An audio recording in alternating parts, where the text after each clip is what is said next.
안녕하세요. 저는 40대 중반 여자고 최근까지는 간호조무사로 일했던 사람입니다. 평소 사연을 듣다가 너무 감동적이고 재미있는 사연이 많아서 종종 댓글도 달고 사이다 같은 사연에는 제 속도 뻥 뚫리는 것 같아서 좋아요도 많이 누르고 했습니다. 제 사연은 사이다 같은 사연은 아니지만 모두 구독과 좋아요 한 번씩만 해주시면 큰 힘을 얻을 것 같습니다. 잡설은 각설하고 제 사연을 보내게 된 이유부터 말씀드리려고 합니다. 정말 사랑했던 사람이 있었습니다. 20대 초반 만나서 6년을 사귀다가 혼전 임신으로 결혼하게 되었죠. 그 당시에는 결혼하기에 빠른 나이가 아니었기에 서둘러 혼인신고를 하고 결혼하고 아이를 낳고 그렇게 남들처럼 살아가고 있었습니다. 저는 아이 한 명을 낳아 기르다가 또 임신을 하게 되었고 2명의 아이를 키우게 되었습니다. 자연스럽게 그래서 회사를 다닐 수 없게 되었고 아이들을 키우는데 전념하다가 큰애가 중학교, 작은애가 초등학교를 가는 나이가 되자 이제야 조금 시간이 생겨서 국가에서 지원하는 그런 배움 지원을 적극 활용해서 저는 40의 나이에 간호조무사가 되었습니다. 다시 일할 수 있게 된 거죠. 그걸 시어머니께서는 너무 좋아라 하셨습니다. 그동안 애들 키우느라 고생했다. 네 일도 하고 싶어도 못했을 건데 이렇게 또다시 공부해서 간호조무사로 일하게 되다니 정말 대견스럽다. 이제 병원으로 취직하면 출퇴근하느라 바쁠 테니 내가 영연히 끝나는 시간 맞춰서 간식도 해놓고 할 테니까 너무 걱정하지 말고. 아유, 어머님, 알아주셔서 감사합니다. 사실 계속 애들 둘 키우느라 힘든 건 사실이었지만 그래도 제가 이렇게 다시 공부할 수 있었던 건 중간중간 어머님께서 계속 도와주셨기 때문이라고 생각해요. 늘 감사하게 생각하고 있어요, 어머님. 앞으로도 잘 부탁드릴게요. 제가 퇴근은 최대한 빨리 할 수 있는 곳으로 알아보고 있어요. 그래, 영훈이도 중학생이면 이젠 다 컸고, 영현이도 초등학교 5학년이니까 뭔 걱정이고 이제 다 키워놨는데 너도 네 일 해야지. 내가 아직 몸이 성해서 도울 수 있어서 다행이다. 집안일 너무 걱정하지 말고 좋은 병원 잘 알아봐서 취직해라. 네, 어머님. 이렇게 매번 배려해 주셔서 감사합니다. 취업 준비 열심히 해볼게요. 다행히 저는 시어머니께서 평소에도 아이들 돌보는 것을 많이 도와주셨고 간호조무사가 되기 위해 공부하던 당시에도 집안일부터 시작해서 정말 많은 도움을 주셨습니다. 남편과도 사이가 좋았지만 특히나 결혼 후에는 남편보다 늘 따스하게 대해주시고 배려심 넘치는 저희 시어머니 덕분에 아이들을 잘 키워낼 수 있었죠. 아직도 감사하게 생각하고 있고요. 저는 운 좋게도 집에서 가까운 병원에 경력 단절 여성으로 취직할 수 있게 되었고 원하는 만큼의 급여는 아니어도 일을 할 수 있다는 사실에 참 행복했습니다. 남편도 이 일을 하는 것만큼은 엄청나게 축하해 주더라고요. 여보, 축하해. 집에서 가까운 병원이라며? 너무 잘 됐다. 그동안 여보가 힘들게 공부하고 준비한 보람이 있네. 애들도 엄청 좋아하지? 난 여보가 내 아내라서 정말 자랑스럽다. 정말이야. 으이그, 팔불출. 누가 들으면 진짜 팔불출인 줄 알아. 아니면 불륜인 줄 알거나. 요즘은 부부가 너무 사이 좋아 보이면 불륜으로 본다고 하더라. 우리는 그 정도일걸? 결혼하고 벌써 몇 년이 지났는데 아직도 여보가 나 이렇게 많이 사랑해주고 축하해주고. 이게 다 여보랑 어머님 덕분이야. 고마워, 여보. 발불출이면 어때? 내가 좋다는데. 우리가 행복한 게 중요한 거지. 안 그래? 불륜으로 보면 또 어때? 우리 사이가 그만큼 좋다는 증거인걸. 남들 어떻게 보든 난 신경 안 써. 우리 여보가 세상에서 제일 중요해. 최고야, 최고. 아, 영훈이랑 영현이는 어디 갔대? 오늘은 어머님네 가서 자고 오기로 했어. 어머님께서 오늘 여보랑 단둘이서 축하 파티 하라고 이렇게 센스 있게. 역시 우리 엄마가 센스가 있으시다니까. 내가 여보랑 단둘이 오붓하게 한잔하고 싶었던 거 어찌하시고. 하여간 이럴 때 보면 정말 대단하시다니까. 그러면 우리 옷 갈아입고 맛있는 거 먹으러 나가볼까? 예약되는지 전화해볼게. 잠시만. 아, 얼마 만에 둘이서 외출하는 건지 모르겠다. 그러게, 난 너무 좋지. 옷 갈아입고 올게. 여보가 예약 좀 해줘요. 시어머니께서 제가 근처 병원에 취직했다는 걸 알고는 남편과 저 둘만의 시간을 보내라고 아이들을 댁에서 하루 재워주겠다고 데리러 가시기도 했습니다. 정말 저는 복받은 며느리라고 생각했죠. 남편과도 사이가 너무 좋아서 다른 친구들이 질투할 정도였으니까요. 저는 오히려 남자라고는 현재 남편만 만나보고 남편도 제가 첫사랑이라 가능한 일이 아닐까 그런 생각도 하곤 했습니다. 비교 대상이 없으니까 더 서로 잘하게 되고 애틋하고 그런 게 있달까요? 게다가 혼전 임신을 하게 되었던 걸 굉장히 미안해했고 책임지겠다고 해준 모습이 믿음직스러웠습니다. 평생을 함께해도 될 거라고 생각했고 한눈을 팔 수 있는 사람이 결코 아니라고 생각했었죠. 하지만 저의 자만이었을까요? 한없이 행복할 것만 같았던 저의 인생에 예고 없이 들이닥친 이 불행을 어찌해야 할까요? 저는 아이들과 남편, 시어머니의 지지를 받으며 간호조무사로 열심히 일했고 어느덧 3년이 꼬박 흘렀습니다.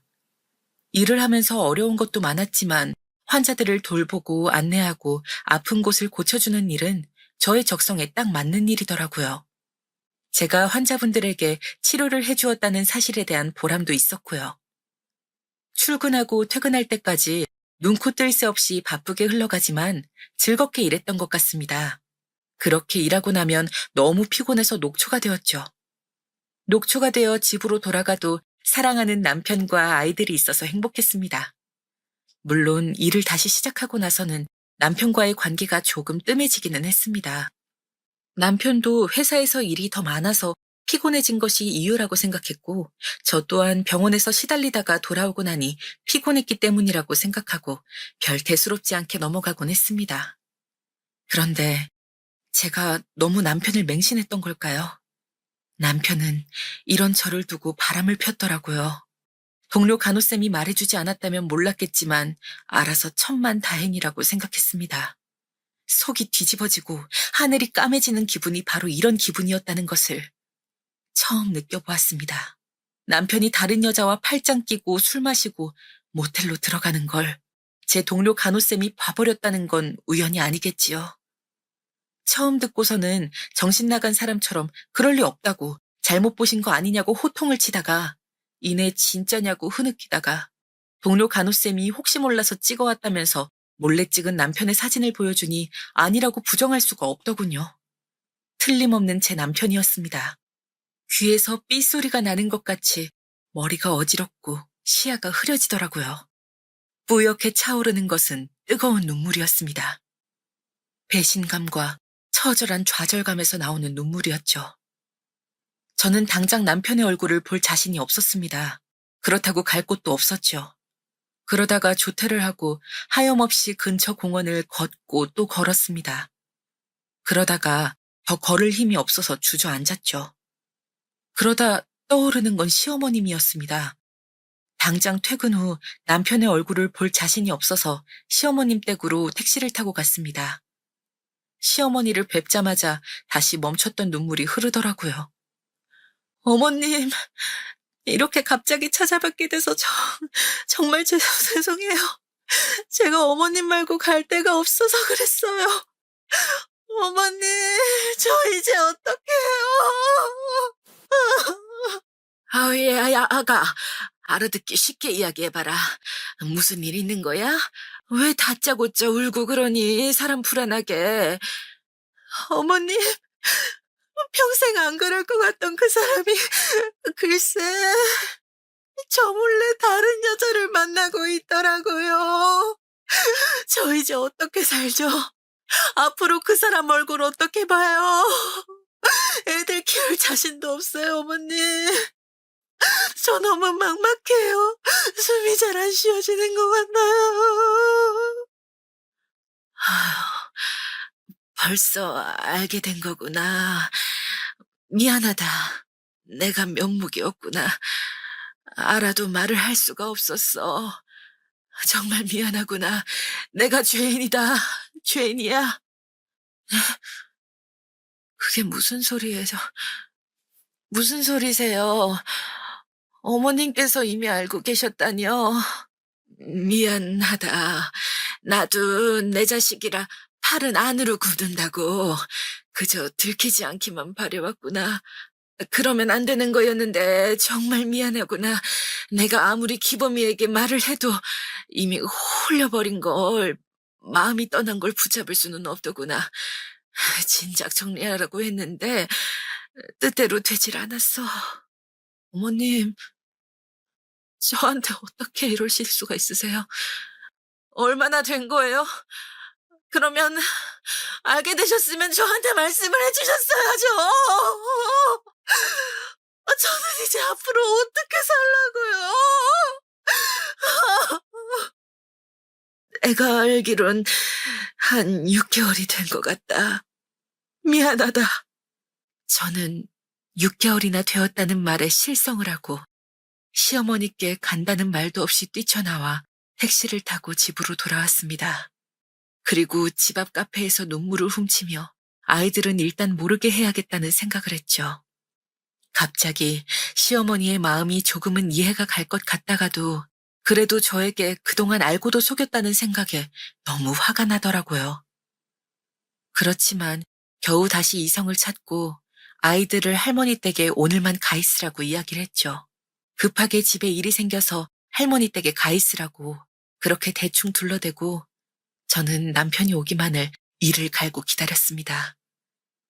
여느 때와 다름없이 퇴근하고 온 남편이 바뀐 분위기를 눈치챘는지 할 얘기 있으면 하라고 하더군요. 할 말이 있는 거 아니야? 왜 그렇게 뜸을 들여? 얼른 하고 싶은 말 해. 정말 뻔뻔하네. 네가 사람이니? 내가 알던 한기범이 맞아? 내가 15년 넘게 함께 살아온 내 남편이 정말 맞냐고. 어떻게 나를 두고 다른 여자랑, 그것도 동네에서 이럴 수가 있는 거야? 나 증거도 있어. 사진으로 봤다고. 나한테 네가 어떻게 그래요? 미안하다. 우리 이혼하자.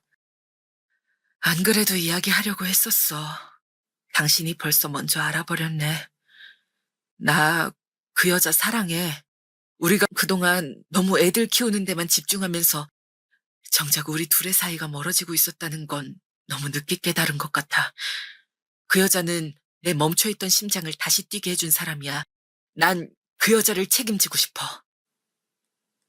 뭐라고? 뭐? 책임을 지고 싶다고? 그게 나한테 할 소리니? 책임을 질 거면 네 자식들을 책임져야지. 뭣도 모르고 네 자식들 키우느라 뼈 빠지게 고생한 나부터 책임져야지. 그게 도대체 무슨 소린지 알고나 짓거리는 거야? 왜 이렇게 변했니? 어떻게 말하든 소용없어. 난 당신이랑 이혼할 거야. 내 마음은 진작에 떠버렸어. 그동안 연기하면서 아무 일 없는 척 사는 게 오히려 괴로웠다고. 이런 날 잡으려고 하지 마. 날 놓아줘. 제발 부탁이야. 이렇게 부탁할게. 나 그 여자랑 살고 싶어. 살고 싶어? 그 여자랑 살고 싶다고? 그래서 나랑 이혼하겠다는 거야? 정말 그래? 우리 영훈이랑 영애님 버려두고 고작 그 여자한테 가버리겠다는 거야? 미안해. 이혼 서류 서랍에 있어. 내 거는 작성해 놨으니까 당신 것만 작성해서 책상 위에 올려놔줘. 나 오늘은 나가서 잘게. 미안. 남편이 이혼 서류까지 이미 준비해놨다는 말에 저는 그만 넋을 잃고 쓰러지고 말았습니다. 세상이 한순간에 무너져 내리는 기분이었습니다. 저를 두고 나가려다가 제가 쓰러지니까 병원에 데려가긴 했더라고요. 눈을 뜨자 하염없이 돌아가는 세탁기통 안에서 정신없이 물에 빠져 허우적대다가 빠져나온 기분이었습니다. 머리가 핑 도는 느낌이었고 숨이 잘 안 쉬어지고 답답한 느낌이었죠. 아직도 멍하고 상황 판별이 잘 안 되는 느낌. 무슨 느낌인지 감이 오실까요? 새벽에 링거를 맞다가 깨어났는데 옆에는 너무나도 미운 남편이 제 옆에 엎드려서 자고 있더라고요.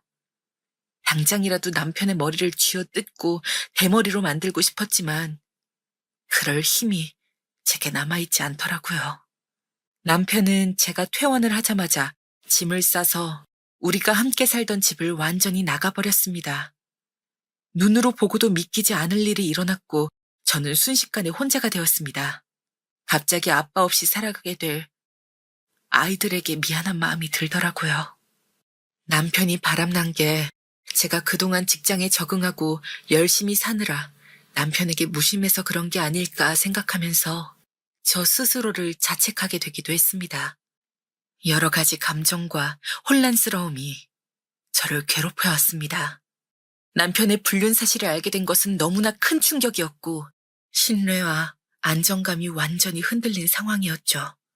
혼자서 이 감정들을 견딜 수 없을 만큼 상처받았고 분노, 슬픔, 배신감, 혼란 등 다양한 감정이 여러 겹으로 얽혀서 저의 가슴을 답답하게 했습니다. 이런 감정들은 남편의 불륜으로 이혼하게 된 이 상황에선 굉장히 자연스러운 것이겠죠. 제 내면에서 나오는 진심은 저 자신을 비난하거나 자책하지 말아야겠다는 생각이었습니다. 남편의 선택은 그의 책임이며 저는 이 상황에서 피해자일 뿐이니까요. 이렇게 파도처럼 흘러오는 수많은 감정과 혼란 속에서 열심히 같이 잘 살아보자고 최선을 다해 공부하고 취직하고 일하는 저를 그렇게 한순간에 배신해버린 남편에게 너무도 화가 나고 기가 차고 어이가 없어서 다시 이를 바득바득 갈기를 계속 반복했습니다. 이렇게 마음도 몸도 떠난 사람을 제가 붙잡는다고 해서 달라질 게 없다고 생각한 저는 이혼 서류에 도장을 찍고 말았습니다. 그렇게 이혼을 당하고 비참하게 산 지 얼마나 되었을까요? 그 사이 아이들은 시어머니께서 틈날 때마다 계속 봐주셨고 아이들에게는 제가 아프다고 해놓으셨더라고요. 저는 남편이 바람으로 준 상처를 스스로 감당하기에 벅찬 상황이었고 병원에도 겨우겨우 출근을 했습니다. 그동안 시간이 어떻게 흘렀는지 정말 모르겠습니다. 남편이 눈앞에서 사라지고 저는 이 상황을 그대로 받아들일 준비가 안 되어 있었거든요. 그러다가 시어머니께서 저희 집으로 다시 찾아오셔서 이런 말씀을 하셨습니다. 그동안 밥은 잘 챙겨 먹고 지냈니? 영은이랑 영현이는 걱정 말고 잘 지내고 있단다. 아프다고 해놨는데 얼마나 믿고 있는진 사실 잘 모르겠다. 이게 다 내가 내 아들 잘못 키운 내 탓이지. 네가 마음고생하느라 정말 고생했다. 이게 어떻게 어머님 잘못이에요. 제가 생각이 짧았어요. 그동안 제가 제 상처만 생각하고 정작 아이들도 돌보지 않고 어머님께 다 맡겨두고 편히 생활했네요. 죄송해요. 물론 애들 아빠만 생각하면 눈물이 나고 당장이라도 쫓아가서 뭐라고 하든 소리치고 싶지만 이게 어머님 잘못은 아니라고 생각해요. 그동안 죄송했어요. 아니, 아니다. 정말 미안하다. 큰 돈은 아니지만 그동안 너희 주려고 조금씩 모은 돈이야. 받아줘. 나는 기범이 이제 자식으로 생각 안 할란다. 우리 영훈이 영현이 키울 때 조금씩 보태서 썼으면 좋겠다. 못난 아들 대신에 주는 거니까 받아두렴. 네? 아니, 1억이면 엄청 큰 돈이잖아요. 어머님, 저 이 돈 못 받아요. 왜 이러세요? 어머님 노후 자금으로 쓰셔야죠. 미안하다. 아들 잘못 키운 내 탓이니 꼭 받아줬으면 좋겠다. 난 가볼게, 이만. 시어머니께서는 끝까지 저에게 그 1억을 받아달라며 도망치듯 저희 집을 빠져나오셨습니다. 저는 1억이라는 돈을 보고 벙쪘지만 그렇다고 이 돈을 제가 받을 수는 없는 것이었습니다. 만약에 받더라도 어머님에게가 아닌 남편에게 받아야 한다고 생각했고 남편은 바람난 그 여자가 행복하게 살지 못하도록 오히려 남편에게 매달 생활비를 받아내야 된다고 생각했습니다. 그리고 시어머니께서 주시는 자금은 본인의 노후 자금에서 뺏어주신 것일 텐데 남편이 잘못한 것이지 시어머니께 이 돈을 받을 수는 없는 일이었습니다. 저도 간호조무사로 큰 돈은 아니지만 매달 월급도 받고 있고 그렇기 때문에 더더욱 이 돈은 돌려드려야겠다고 생각했습니다. 자존심도 상하더라고요. 이 돈을 그냥 홀랑 받아버리면 제가 제 남편의 불륜으로 인해 이혼한 것을 넘어가는 것 같은 기분도 드는 것 같았습니다. 남편과는 못 본 지 그때 집을 나간 뒤로 아예 보지 못했으니 4개월은 된 것 같습니다. 이제 어디서 어떻게 살고 있는지도 모르는 남편을 대신하겠다는 어머님의 마음은 잘 알겠으나 그래도 이건 아니라는 생각이 들었습니다. 제가 받는 것이 염치가 없다는 생각도 들었고요. 그래서 돈을 다시 돌려드리려고 시어머님 댁에 갔습니다. 어머니, 저 왔어요. 아무리 생각해도 이 돈 1억은 돌려드리는 게 맞을 것 같아서요. 이- 여, 여보, 당신이 어떻게 여기? 아이고, 아우, 방문을 닫아놓는다는 게 깜빡했구나. 이제 병실 치료도 소용이 없는 것 같다고 해서 그만. 아유, 지금 이게 어떻게 된 거냐면, 저는 봐서는 안 될 장면을 보고만 것일까요? 몇 달 전 저에게 새로운 여자를 사랑한다며 이혼을 요구하던 남편의 모습은 온데간데 없고, 시어머님 댁 방 한 구석에서 시체처럼 빼짝 말라서 누워있는 남편의 얼굴이 보였던 것입니다. 이게 대체 무슨 일일까요? 저는 제 눈으로 본 광경에 넋을 놓고 한참을 멍하니 닫힌 방문을 바라보고만 있었습니다. 숨이 멎을 것 같은 이 기분, 상상이 가시나요? 정말 시간이 멈춘 기분이었습니다. 그 광경을 본 저는 순간 큰 대못이 쾅 하고 심장에 박혀버린 기분이었습니다. 정신을 차려보니 제가 실성한 채로 눈물도 흘리지 못하고 멍하니 방문만 바라보고 있더군요. 시어머니께서 저에게 계속 괜찮다고 일단은 이리 와 앉으라고 다 설명해 주겠다고 하시더라고요. 시어머니의 부축을 받고 겨우 식탁에 앉았습니다. 많이 놀랐지? 정말 미안하다. 이게 맞는 건지 계속 고민했는데, 아유, 기범이 이 녀석이 자기 평생 소원이라고 그러더구나.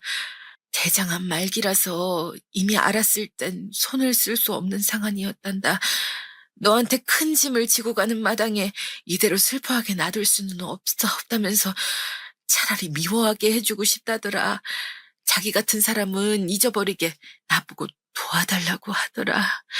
아휴, 그럼, 그, 그러면 지금까지 남편이 바람폈다는 게 모두 사실이 아니라는 말씀이신 거예요? 저는 그것도 모르고 대성한 말기라고요? 언제요? 언제부터 알고 준비하신 거예요, 대체? 왜 저한테 말씀해 주시지 않았어요, 네? 하나밖에 남지 않은 소원이라지 않냐. 평생 기범이가 너랑 애들 행복하게 해주겠다고 했는데 약속을 못 지켜서 미안하다고. 그런데 병수발하면서 불쌍하게 살지 않고 차라리 자기를 미워하는 힘으로 더 악착같이 잘 살길 바란다고 하더라. 자기는 어차피 금방 죽고 없을 텐데 사랑하는 사람이 이렇게 허망하게 가면 앞으로 남은 인생을 어떻게 살아가겠냐며. 아무리 그래도 그렇지, 어머님. 어머님께서는 저한테 말씀해 주셨어야죠. 이 불쌍한 사람 이제 어떡해요? 제가 이제 어떻게 해야 하는 걸까요? 기범이 본인이 원한 거니까 너는 죄책감 가지지 말아라. 그게 기범이가 원하는 바였어. 네가 기범이에게 죄책감 가질까 봐 혼자 애들 키우기도 힘들 텐데 옆에서 도움도 못 주고 금방 이 세상 떠나버릴 사람이니 미련 없이 차라리 자기를 미워하게 만드는 게 낫겠다고 계속 나를 설득하더라. 나도 널 속여가며 이렇게 하는 게 많이 괴로웠단다. 그렇지만 어쩌겠니? 지금은 이제 하루에 깨어있는 시간도 몇 시간 안 되는 상황이야. 살 날이 얼마 남지 않았다고 하더라. 저 사람 정말 불쌍해서 어떡해요? 저는 앞으로 어떻게 해야 될지 정말 모르겠어요, 어머님. 끝까지 저만 생각해주는 저 착하고 바보 같은 저 사람. 그것도 모르고 바람핀 걸 철석같이 믿고 미워했네요. 아, 시간을 되돌려주세요, 제발요. 제발. 시어머님께 매달리며 펑펑 울면서 소리쳤습니다. 이제 저에게 남은 것은 미워할 힘도 살아야겠다는 의지도 아니었습니다. 절망뿐이었습니다. 우리 애들은 이제 어떻게 해야 하는 걸까요?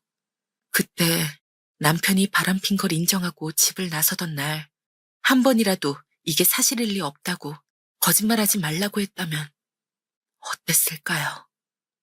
어머님께서 사실대로 남편이 바람난 게 아니라 모든 게 거짓으로 속인 것이고 저를 위해 이혼해 주려고 했던 거라고, 개장한 말기인 걸 알고 그런 거라고 말씀해 주셨다면 어땠을까요? 정말이지 이때만큼 시간을 되돌리고 싶다고 생각한 적은 없었습니다. 아이들은 아무것도 모르고 그저 아빠가 길게 출장을 간 줄만 알고 있는데요. 이런 소식을 어떻게 전해야 할지, 저는 또 앞으로 어떻게 살아가야 할지 정말 막막해지더라고요. 그리고 이렇게 불쌍한, 자기 혼자 다 감당하려고 한 바보 같은 제 남편은 어떻게 해야 하는 걸까요? 남편이 정신이 들자 저는 시어머니께 말씀드리고 단둘이 이야기하고 싶다고 방문을 열어 남편이 누워있는 곳에 들어가 보았습니다. 정말 빼쩍 마른 몸이 몇 개월 전 남편의 모습과는 너무나도 달라져 있어 눈물이 앞을 가리더군요. 힘들게 움직이지 마. 그대로 있어. 나 어머님한테 다 듣고 온 거야. 어머님께서는 끝까지 당신이 바람나서 이혼한 걸로 그렇게 당신 소원 들어주시려고 했어. 그런데 내가 집에 찾아오면서 진실을 알게 된 거고.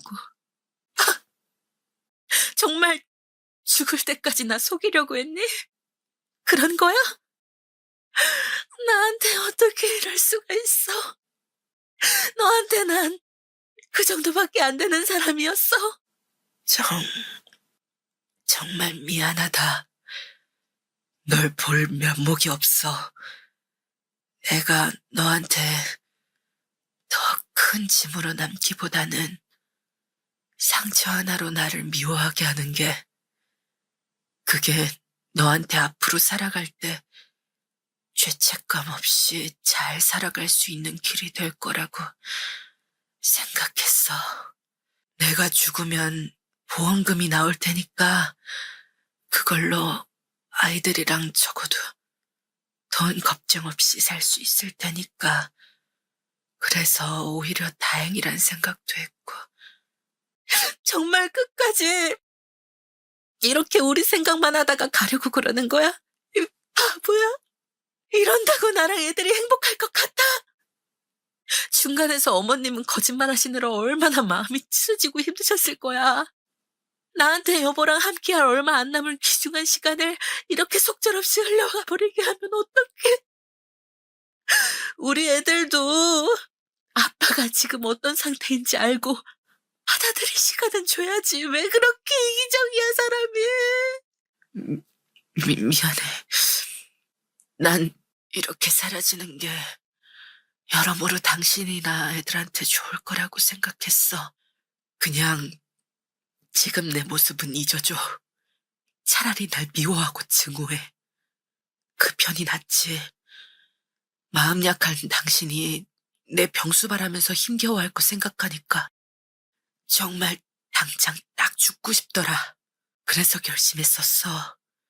당신에게 짐 안 지우고 바람난 걸로 이혼해야겠다고. 당신이 그럴 사람 아니라는 거 알면서도 동료 간호쌤이 보여준 사진만 찰석같이 믿고 주저앉았었어. 그러면 일부러 동료 간호쌤에게 보여주려고 그 식당에 가서 모텔까지 가는 신용을 한 거였어?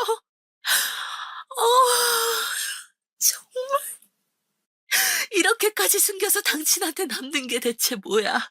뭐냐고! 나는 말기 환자인 남편이 아파서 누워있는 줄도 모르고 바람핀 천하제일의 나쁜 놈으로 미워하고 증오하면서 나 자신까지 미워했다고, 이 바보야. 난 그래도 이제라도 알아서 다행이라고 생각해. 정말 나 안 보고 죽을 생각이었어?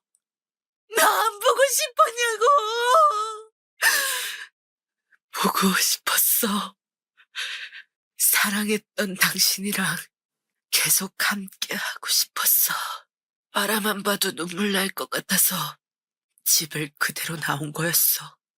병원에 있다가 이대로 죽으면 우리 애들이랑 당신 얼굴도 못 보고 죽을까봐 나 너무 무서웠어. 고, 고마워. 이제라도 와줘서. 애초부터 당신을 속이는 게 아니었는데 내가 너무 어리석었다. 그러니까 왜 나랑 떨어져 있을 생각을 하냐고? 죄책감이라니. 오히려 지금 상황이 나한테 더 큰 죄책감으로 다가올 거라는 건 생각 못했어? 날 도대체 얼마나 나쁜 사람으로 만들려고 했던 거야? 병수발이든 뭐든 다 할 테니까 살자. 같이 살자. 애들도 알아야지. 지금 우리 집으로 가자. 애들이 많이 놀랄 텐데 애들은 나 출장 간 줄 알고 있잖아. 아무래도 우리 애들한텐 그냥 원래대로. 지금 애들이 문제야. 당신이 죽을 둥 살둥하고 있는데 애들도 아빠가 이런 상황이라는 걸 알아야지. 납득하고 받아들이고 당신 곁에서 인사할 수 있게 해야지. 안 그러면 평생 아빠 임종도 못 지켰다는 죄책감에 살 텐데 그걸 정말 바라는 거 아니면 지금 우리 집으로 가자. 얼른. 저는 시어머니께 그동안 감사했다고 제가 남편을 돌보겠다고 말씀드리고 남편을 부축해서 차에 옮겨 태웠습니다. 시어머니께서는 힘들지 않겠냐며 극구 말리셨지만 지금 저는 이 사람과 함께 있을 수 없으면 미칠 것 같았거든요. 그래서 억지로라도 데려가야겠다고 저 좀 도와달라고 사정하면서 남편을 데리고 나왔습니다. 남편을 부축하는데 너무 가벼워서 마음이 미어지는 것 같았습니다. 이렇게 남편이 병으로 골골대며 힘들어하면서 점점 무게가 줄어갈 때 저는 남편을 미워하고 증오하면서 살고 있었으니 정말 가슴이 찢어질 것 같더라고요. 집에 오자마자 저는 안방을 정리하고 남편을 눕혔습니다. 시어머님 댁에서 가져온 링겔도 옆에다 두었죠. 다행히 제가 간호조무사 공부를 하고 간호조무사로 일했기 때문에 남편에게 해야 하는 기본 조치나 수발은 충분히 가능했습니다. 어떻게든 공부를 해놓고 일을 해놓으면 이렇게 추후 쓸모가 있어지나 봅니다. 아이들이 돌아오자 잠든 남편을 안방에 두고 저는 아이들을 조용히 불러 집 근처 카페로 데려갔습니다. 그리고 무거운 이야기를, 진실을 말하기 시작했죠. 지금부터 엄마 하는 이야기 잘 들어줘.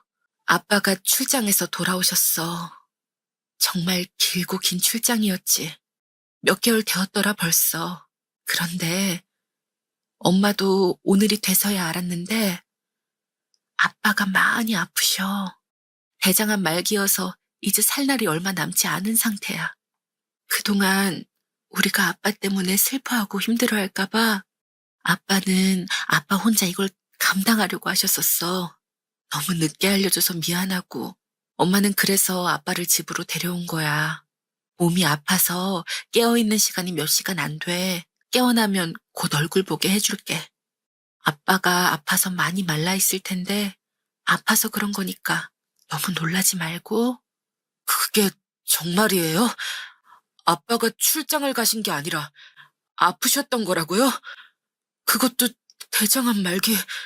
그러면 얼마나 더 사실 수 있으신 거예요? 엄마, 말도 안 돼요. 우리 아빠가 그렇게 아프다니. 왜 우리는 그동안 아빠 아픈 것도 몰랐던 거예요? 아빠 혼자 이 상황을 견뎌내 보려고 했는데 그래서 우리한테 비밀로 할 생각이었나 봐. 집안에 누군가가, 그것도 아빠가 아픈 건 엄청나게 큰일이고 서로 힘들어지니까 그래서 그런 건데 엄마는 이제 앞으로 아빠 옆에 꼭 붙어 있을 거야. 다니던 병원도 그만두고 일단 아빠를 집중적으로 돌보고 쉬게 할 거야. 그러니까 너희도 너무 슬퍼하지 말고 아빠가 죽기 전에 우리가 이 사실을 알게 돼서 얼마나 다행이야. 이렇게 너희가 슬퍼할까 봐 그래서 아빠가 숨기려고 했던 거니까 이해가 잘 안 되겠지만 그래도 우리가 아빠를 이해하려고 노력해보자, 어?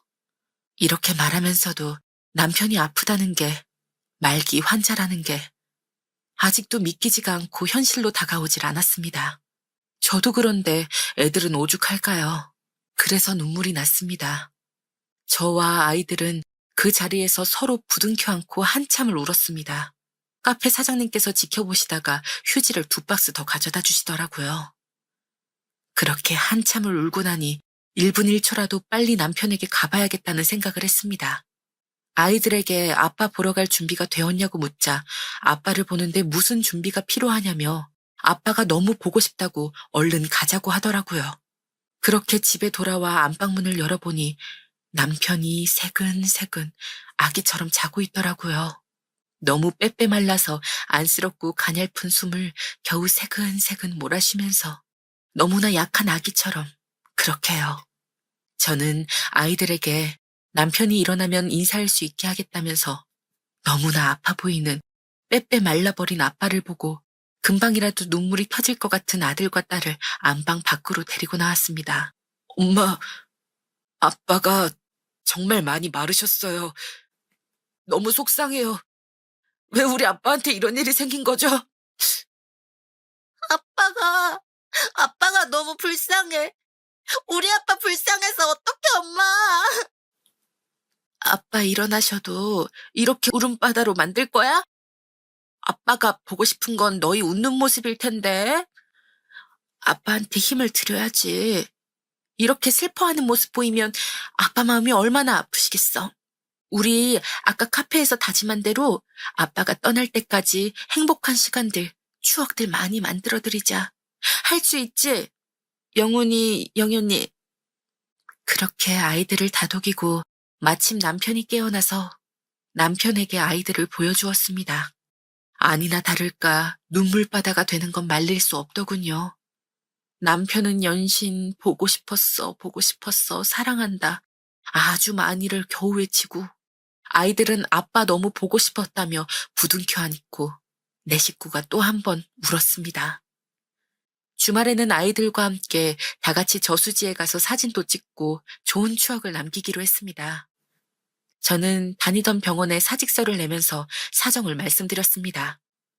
그러자 원장님께서 안타까워하시며 다시 일할 자리가 필요하면 언제든 연락을 주라고 해주시더라고요. 참 감사한 마음이 들었습니다. 사실 남편이 죽고 나서 다시 또 취직을 하려면 막막했는데 든든한 지원군이 생긴 기분이었습니다. 그리고 동료 간호쌤은 자기가 잘못된 정보를 줘서 미안하다며 정말 자기가 죄인이라고 남편분께 죄송하다고 전해달라고 하더라고요. 정말 죄송해요.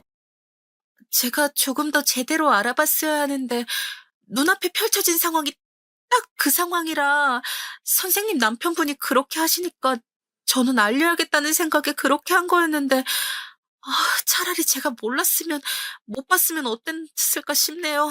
도움이 되어드리지 못해서 정말 죄송해요. 아니에요. 쌤은 잘못한 거 없어요.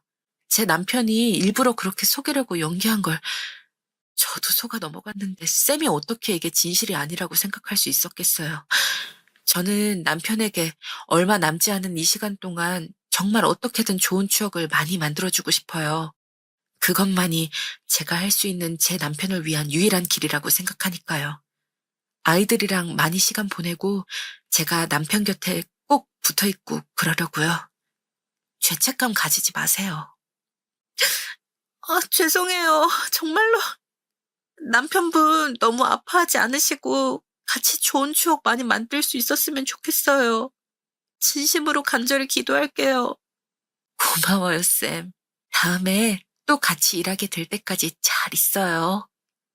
그럼 이만 남편이 기다려서 가볼게요. 동료 간호쌤들의 배웅을 받으며 다니던 병원에서 나오는 길, 우수수 낙엽이 떨어지더라고요. 가을이었습니다.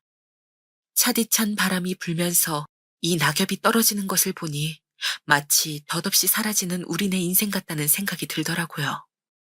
그렇게 아등바등 힘겹게 살아도 병에 걸리든 사고로 가든 자연사로 가든 모든 사람이 죽는 건 변함없는 사실인데요.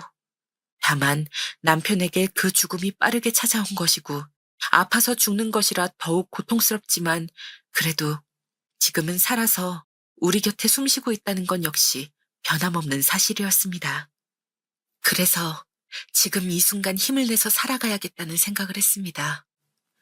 저는 오늘도 남편에게 달려가고 있습니다. 이렇게 앞으로 며칠을, 몇 주를 살지 전혀 알 수 없었죠. 의사 선생님은 길어야 일주일이라고 했었다는데 그 일주일은 이미 지나고 저를 만난 것이거든요. 처음에는 너무나 큰 절망이었습니다.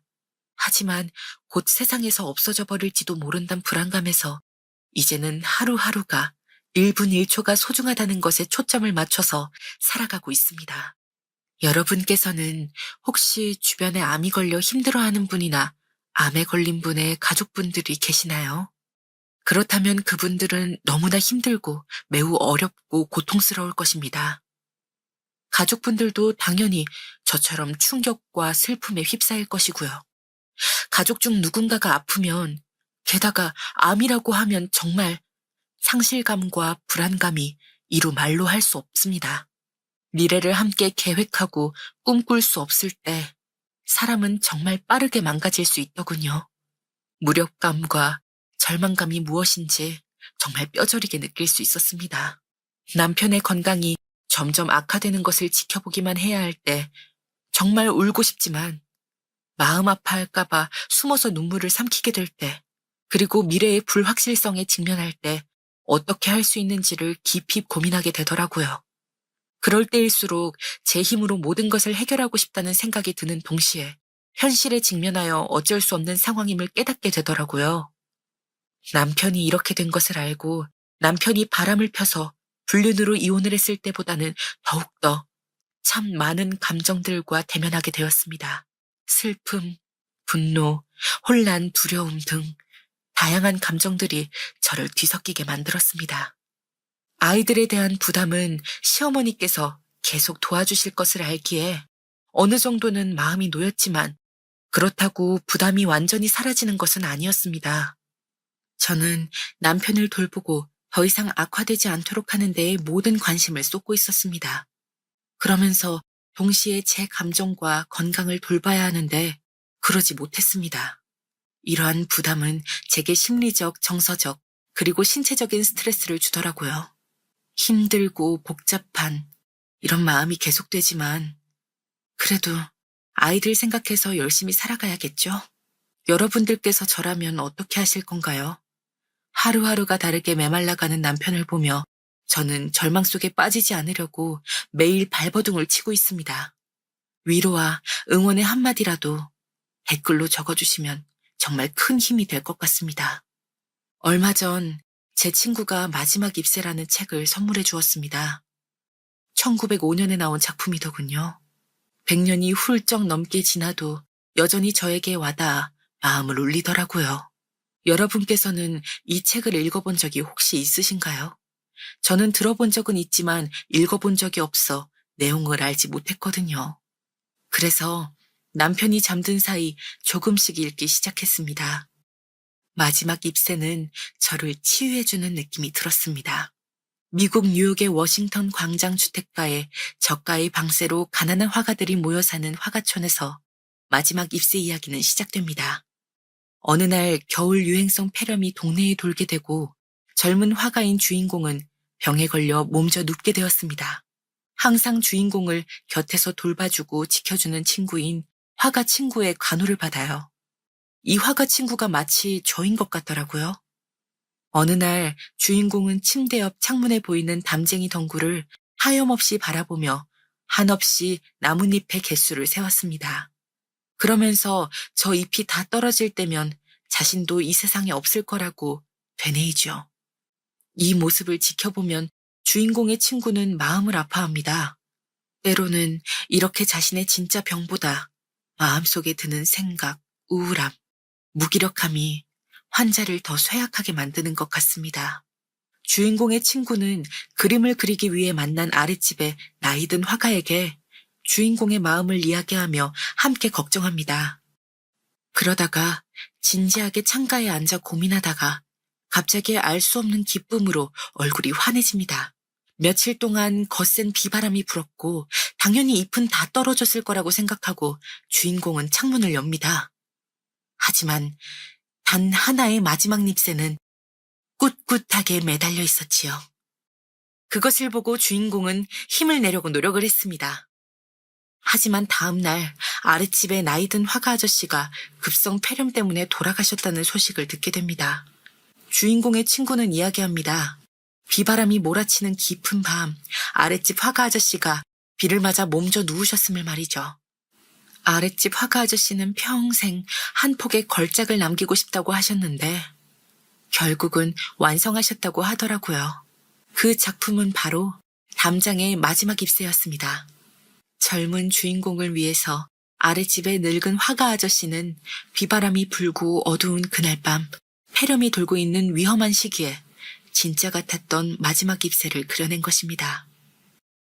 책의 내용이 너무나도 감동적으로 느껴지더라고요. 마지막 잎새 책의 주인공을 보면서 삶에 있어서 매사 긍정적인 마음으로 살아가는 것이 얼마나 중요한지 알겠더라고요. 아직 제 옆에 사랑하는 사람이 살아 숨쉬고 있는데 저는 남편이 떠나갈 날만을 생각하면서 지레 겁먹고 힘들어하고만 있었던 게 아닐까 반성하게 되더라고요.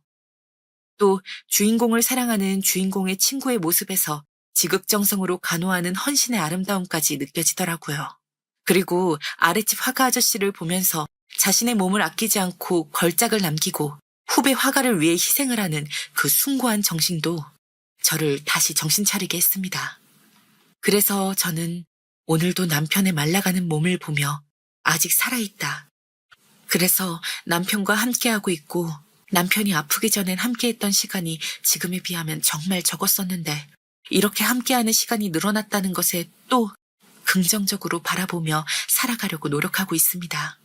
저는 최근 이런 감정들을 기록하려고 블로그를 시작했습니다. 아직 미미한 글이지만 제 남편이 죽는 날 이 블로그를 세상에 공개하려고 합니다. 지금은 비밀글로 작성해두고 있어요. 남편이 저에게 바람을 피웠다고 거짓말을 하고 이혼하게 한 이유, 그리고 우연히 시어머니께 1억을 돌려드리러 갔다가 누워있는 남편을 보고 소스라치게 놀랐던 일, 아이들에게 담담하게는 아니지만 아빠가 아프다는 걸 말해줄 때의 심정, 그런 것들을 기록하고 또 남편과의 시간을 기록하고 싶어서 시작했습니다. 그러다가 저 혼자 이렇게 기록을 하고 책을 읽고 남편과의 시간을 최대한 긍정적으로 보내려고 하면서도 저만 이렇게 힘든 게 아닐 것이라는 생각에 이렇게 사연을 남겨보게 되었습니다. 사연을 보내는 지금 이 순간에도 병마와 싸우고 있는 가족이나 남편 또는 아내분 또는 자녀분들에게서는 제 사연을 듣고 조금이라도 위안과 위로를 얻으셨으면 좋겠습니다. 세상에 혼자가 아니라는 기분은 정말 중요하더라고요. 여러분께서도 혼자가 아닙니다. 저도 여러분들이 이 사연을 들어주신 만큼, 댓글로 응원해주신 만큼, 여러분의 사연을 또 남겨주시는 만큼 힘을 낼 수 있을 것 같습니다. 힘들고 어려운 시기를 겪고 계시다는 사실에 대해 얼마나 안타까운 마음인지 알고 있습니다. 혹시나 모든 힘을 다해 제 사연을 듣고 계신다면 저는 여러분에게 용기와 희망을 전하고 싶습니다. 암이라는 건 한 가정에 상당한 충격을 주죠. 갑작스럽고 예상치 못한 소식에 마음이 아프고 혼란스러우셨을 겁니다. 저도 그랬고요. 하지만 암은 단지 이름뿐이며 여러분의 가족은 남편은 아내는 자식들은 그 이름보다 훨씬 강하고 용감합니다. 가족들이 함께 모여 이 어려운 시기를 함께 버텨갈 때 서로에게 끊임없는 지지와 사랑을 주는 것이 매우 중요하더라고요. 서로를 위로하고 격려하는 말씀과 행동은 작지만 큰 힘을 줄 수 있습니다. 어떤 상황이든 혼자가 아니라는 사실을 잊지 마세요. 물론 암은 불확실성과 두려움을 지닌 존재입니다. 하지만 희망을 잃지 마세요. 의학과 기술의 발전으로 암 치료의 기회와 가능성은 계속해서 증가하고 있으니까요. 저희 남편처럼 말기어서 죽을 날을 기다리고 있는 입장에서도 희망을 꺼뜨리지 않는 것은 아직 우리가 살아있음에 나눌 수 있는 짧은 대화와 눈짓, 교감이 있기 때문입니다. 그리고 저희 아이들도 남편이 아프다는 사실에 조금 더 의젓해지고 강해진 것 같습니다. 시어머니께서 잘 돌봐주시고 부족함 없이 해주시는 덕이 크지만 아이들은 남편에게 슬퍼하기보다는 웃는 얼굴로 자신들의 일과를 이야기하고 시시콜콜한 이야기도 다 해주려고 노력합니다. 이런 저의 남편 투병 이야기가 궁금하시다면 댓글로 응원의 메시지를 남겨주세요. 제가 계속 글을 쓰는데 큰 힘이 될 것 같습니다. 서로에게 위로와 격려를 전하는 이 어려운 시기에 함께 힘을 모아 환자와 그 가족분들께서도 1분 1초 촘촘하게 좋은 기억을 만들어가는 나날이 되기를 진심으로 바랍니다. 긴 사연 들어주셔서 너무 감사드립니다. 안녕하세요. 저는 고민하다가 제 이야기를 보내보게 되었어요. 속에 담아두기에는 너무 답답한 경험담이고 그렇다고 누군가에게 말을 하려니까 마땅한 상대가 없더군요. 이럴 때는 익명의 방법이 좋은 것 같아요. 저는 제가 남부러울 것 없이 자라왔다고 생각했습니다. 특별히 잘나고 대단한 환경에서 자란 건 아니었지만 남들에 비해 딱히 부족하다고 여겨지는 것이 없었기 때문이죠. 어렸을 적부터 그랬던 것 같아요. 저에게 친구들보다 부족한 게 있었다면 그건 아마 부모님과 함께 보내는 시간이었을 겁니다. 특히 아버지와 말이에요. 아버지께서는 제가 어릴 적에 지인분과 일찍이 사업에 뛰어들어서 매진하시느라 자주 바쁘신 분이셨습니다. 언제나 업무 일정이 가득 차 있으셨고 출장도 잦으셨는데요. 어떤 시기에는 아예 2년 동안 아버지를 뵙지 못한 적도 있었어요. 저는 제가 딸이어서 아버지하고 왠지 더 어색했다고 생각을 합니다. 제 위로 오빠가 하나 있는데요. 오빠는 그래도 아버지와 곧잘 농담도 주고받으며 잘 지냈었거든요. 그러나 저는 매일같이 볼 수는 없는 존재인 아버지를 어딘가 거리감이 있다고 여겨서 살갑게 대해드리질 못했습니다. 오빠하고 제가 나이 차이가 5살이나 나기 때문에 아무래도 아버지를 대하는 게 다르기도 했겠죠. 여기까지는 그래도 바쁜 가장 때문에 빚어진 가정 내의 어색함? 이 정도만 느껴지시죠? 그런데 이게 전부가 아니었어요. 특이하게도 저희 집은 엄마하고 오빠도 대면대면했습니다. 보통은 한창 자식이 성장기일 때 모자관계에 이모저모가 많지 않나요? 그런데 엄마하고 오빠의 사이가 경직되어 있었기 때문에 집안 분위기 자체가 늘 어색하게 굳어 있었어요. 그나마 제가 잘해보려고 엄마한테 애교도 부리고 괜히 주절주절 실없는 소리도 늘어놓고 그랬습니다. 엄마께서 반응을 잘해주시거나 말거나 제 노력은 계속됐었죠. 그리고 이건 결코 헛되지 않았어요. 왜냐하면 제 기억에 엄마께서는 제가 초등학교를 입학했을 때보다 중학교를 입학했을 때 더 밝아지신 상태였거든요. 차츰 변화하신 거죠. 저는 제가 초등학교 2학년이었을 때의 어느 순간을 분명하게 기억합니다. 엄마!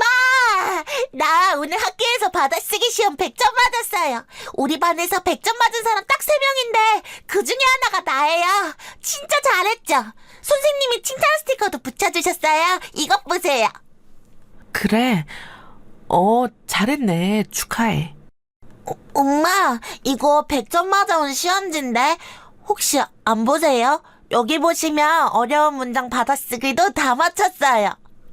제가 시험지를 내밀자 엄마께서는 되게 귀찮다는 표정으로 한숨을 쉬시더니 곁눈질을 한번 하셨어요. 시험지를 곁눈질로 슬쩍 보신 것, 그게 다였습니다. 너무 충격이었고 어린 마음에 큰 상처였어요. 엄마께서 늘 시큰둥한 태도를 보이시는 분이셨지만 학교에서 큰 칭찬을 받은 받아쓰기 시험 점수를 보시고도 그러실 줄은 몰랐거든요. 저는 시험지를 든 채로 그 자리에서 울먹였습니다. 나는 엄마 칭찬받고 싶어서 기대하면서 집에 왔는데 엄마가 별로 안 좋아하시는 것 같아요. 엄마는 안 기뻐요? 나 100점 맞은 게 엄마는 하나도 안 신나요? 너 참 이상하다. 너는 왜 나한테 거창한 칭찬 같은 걸 바라니? 수영아, 나한테 그런 거 기대하지 마. 왜냐면 나는 너한테 바라는 게 아무것도 없어. 그러니까 너는 너 알아서 살면 되는 거야. 용돈 필요하면 용돈이나 달라고 해. 칭찬해달라고 하지 말고. 알아들었어? 무미건조하게 말씀하신 엄마께서는 제가 더 크게 울기 시작하자 제 손에서 시험지를 빼앗아 드시고는 그걸 손으로 마구 구겨버려서 쓰레기통에 세게 처박으셨습니다. 제 심장도 쓰레기통에 들어간 것만 같았어요. 너무 슬펐죠. 학교에서 만나는 다른 친구들의 집은 안 그렇다는 것을 시간이 지나며 저는 알게 되었어요. 다정다감하고 단란한 가정을, 다른 친구들은 모두 가지고 있었죠. 그리고 시간이 더 지나자 저는 제가 친구들보다 집에서 용돈을 쉽게 타서 쓸 수 있다는 사실도 알게 되었어요. 가족 간의 애정, 공동체 의식 이런 건 부족했지만 금전적으로는 전혀 어렵지 않다는 걸 깨달은 거였죠. 부모님 사랑을 체감하지 못하고 자라는 중이었다는 것을 말입니다. 안 친한 아버지 앞에서 미소라도 지었고요. 시큰둥한 표정만 짓고 계시는 어머니께 먼저 다가가서 이런저런 말을 늘어놓았습니다. 자존심을 내세우지 않았기 때문에 가능했던 거였죠. 제가 워낙 어렸을 때였으니까 어쨌든 가족의 사랑을 느끼고 싶었던 거였죠.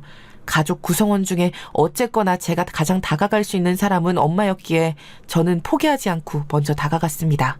그러자 엄마께서는 조금씩 변하기 시작하셨고 제가 중학교 입학을 할 때 저를 보며 웃어주셨어요. 교복이 참 잘 어울리네 우리 딸. 이렇게 보니까 꽤 의젓하다. 이러다가 고등학교 들어갈 때쯤이면 다 큰 어른으로 보이겠어. 저는 엄마 입에서 나온 우리 딸이라는 소리가 너무너무 좋았어요. 하늘을 날아갈 듯 기뻤었네요. 중학교 대학 당시에 있었던 학교 행사에 엄마는 참석해 주셨어요. 오시기를 기대했지만 그래도 안 오셔도 실망하지 말자며 각오했었는데 와주셔서 얼마나 좋았는지 모릅니다. 엄마가 오시면 제 어깨에 힘이 들어갔죠. 저희 엄마 제 눈에만 그런 게 아니라 정말 고상한 기운이 흐르는 미인이셨거든요. 다른 친구들 엄마들하고는 달랐어요. 옷차림새도 깔끔하면서 고급스럽게 잘 입으셨기 때문에 친구들이 저희 엄마를 보고 하나같이 부러워했었습니다. 그렇게 저는 커갈수록 저희 가족이 더 좋아졌던 것 같아요. 어쨌거나 어려움 없이 사는 집이었고 남들의 부러움에 찬 시선을 소소하게나마 받을 수 있다는 게 모두가 누릴 수 있는 환경이 아니라는 것을 나이가 들수록 알게 되었기 때문입니다. 저희 엄마께서 잘 꾸미고 다니셨던 건 다름 아닌 아버지의 영향이 있었어요. 당신 지금 꼬라지가 그게 뭐야? 목은 죄 늘어난 티셔츠에 바지는 시골 할머니들이나 입을 것처럼 생겼잖아. 지금 그딴 걸 옷이라고 쳐 입고 있는 거야?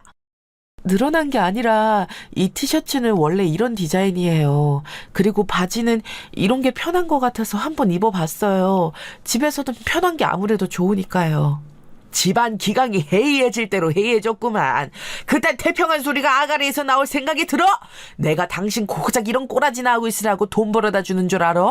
내가 몇 번을 말해. 돈이라는 것은 누려야 비로소 가치가 생기는 거야. 누리지 않으면 돈은 그냥 화장실 휴지보다 못한 거라고.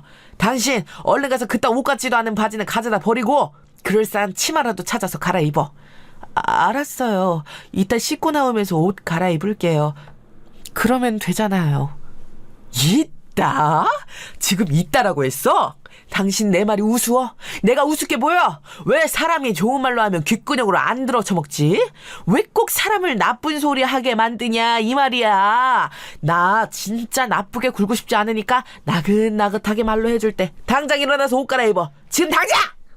어렸을 때는 비교군이 없으니까 그런 광경이 이상한지도 몰랐습니다. 아버지께서 예전에는 워낙 집에 자주 비우시기도 했었고요.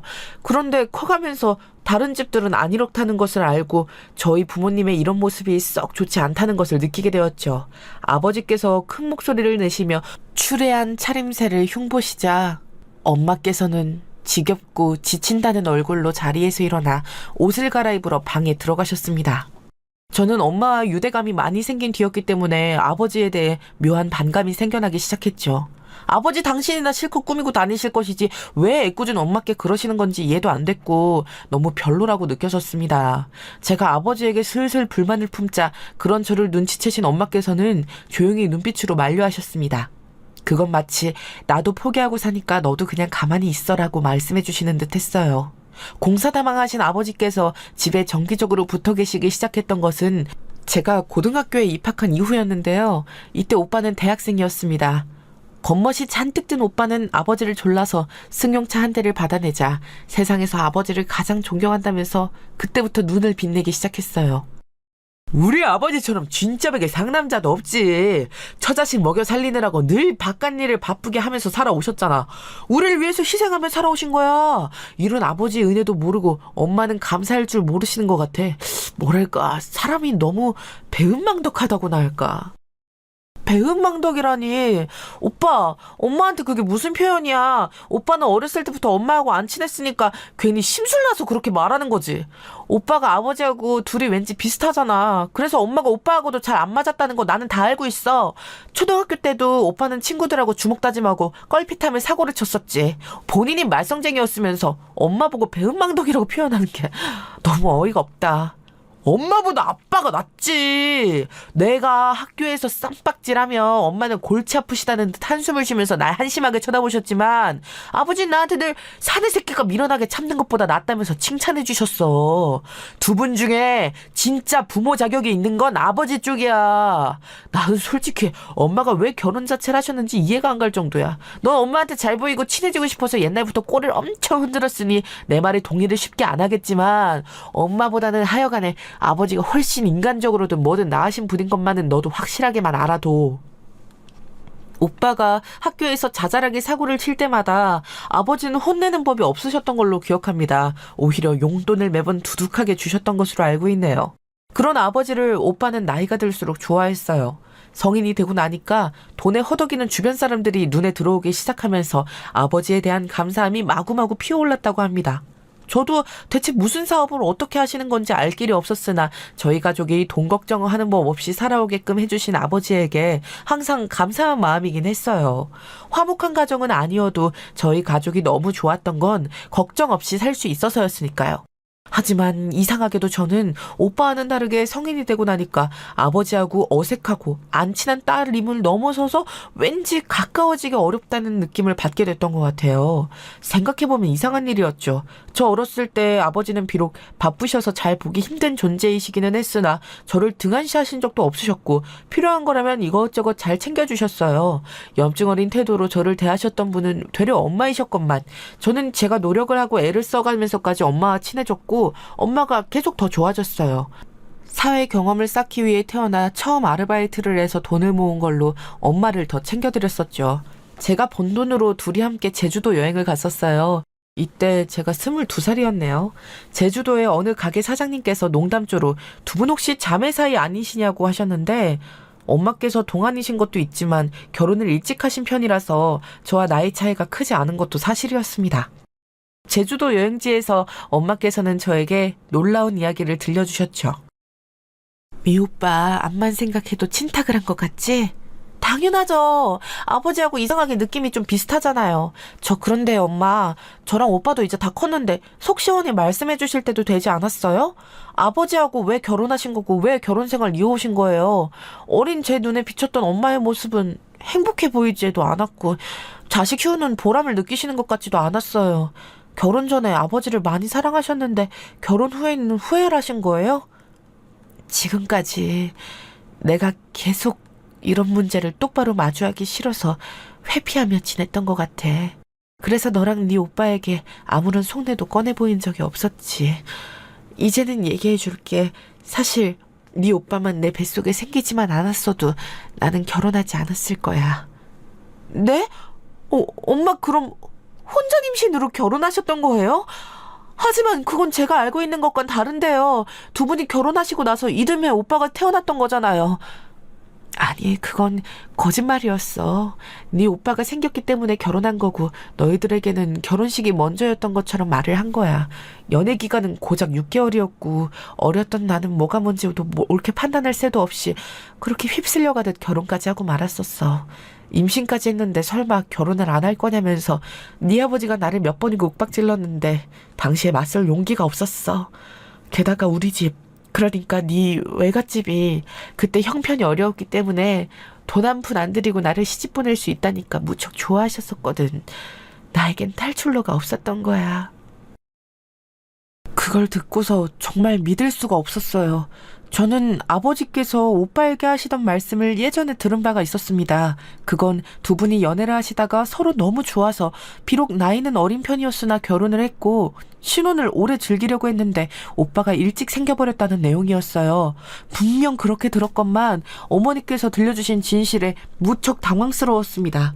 제주도 여행에서 저는 엄마와 더욱 가까워졌고 여행 이후 기회가 되었을 때 아버지께 여쭤보았어요. 한참 연애하다가 결혼했다고 하셨었는데 실상은 혼전 임신이었던 거냐고 말입니다. 그랬더니 아버지께서는 절대 아니라고 펄쩍 뛰셨어요. 내가 언제 그런 소리를 했다고 그래. 한 적도 없는 소리를 들었다고 하다니 너 참 이상하구나. 그치만 오빠한테 말씀하시는 걸 분명히 들었는데 아니시라면 됐어요. 제가 착각했나 봐요. 그런데 너 애가 들어서서 결혼했다는 얘기를 네 엄마한테 들었냐? 억지로 결혼했다고 네 엄마가 그렇게 말하든? 아버지 표정이 안 좋게 변하길래 저는 그런 거 아니라고 잡아뗐어요. 그런데 이튿날이 되어 분위기를 보니까 두 분이 싸우셨는지 냉전 상태였습니다. 저 때문에 이렇게 된 걸까봐 저는 그 이후로 조심스럽게 지냈죠. 가뜩이나 화목하지 않은 가정인데 제가 균열까지 내면 곤란해질 것 같았어요. 저는 대학을 조용히 졸업하고 제법 괜찮은 직장에 조용히 들어가서 아주 평범하게 살았습니다. 오빠가 이직도 자주 하고 이 여자 저 여자 만나면서 요란하고 시끄럽게 지냈기 때문에 저라도 얌전해서 다행이라고 엄마는 생각하셨어요. 너라도 있어서 내가 인생의 보람을 느껴.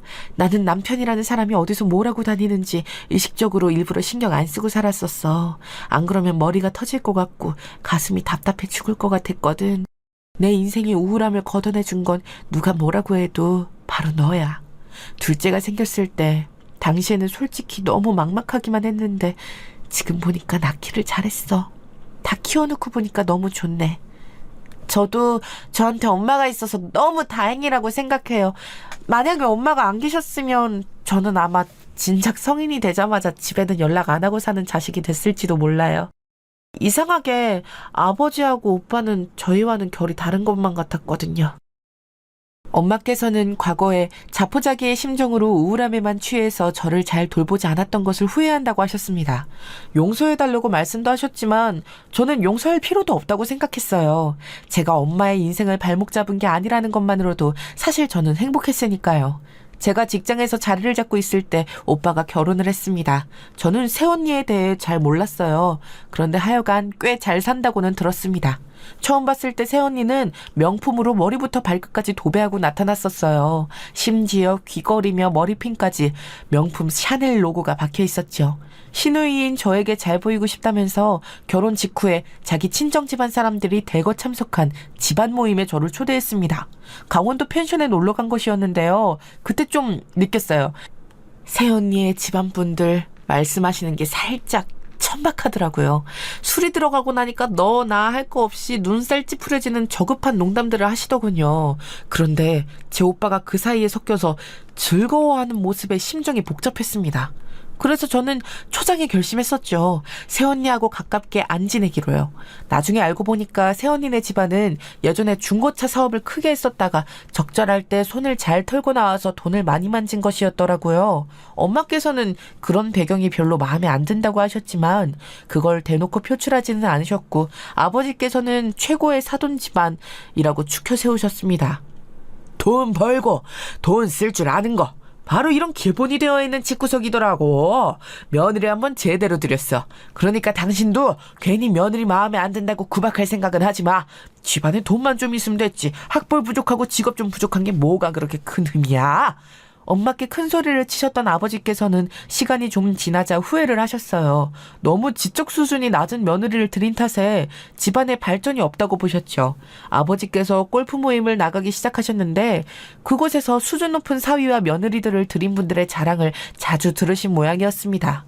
과거에는 딱히 못 느끼셨으나 자식들을 결혼시키는 나이가 되니까 서서히 수준이라는 것을 체감하시게 된 것 같더라고요. 아버지께서는 너무 성급하게 사돈을 맺었다며 계속해서 후회를 하셨고 엄마께서는 그런 아버지를 향해 자업자득이라고 하셨습니다. 오빠하고 새언니는 모르기는 몰라도 항상 감정적으로 부부싸움을 자주 했던 것 같아요. 결혼하고 나서 1년 두 사람은 아이를 얻었는데요. 어린 자식 앞에서 두 사람 다 술, 담배를 하는 것을 알았을 때 제가 얼마나 참담했었는지 몰라요. 이런 한국인이 돈 타령만 하시던 아버지의 입에서 수준이라는 게 자꾸 거론될 수밖에 없었던 것이죠. 내 말 잘 들어놔.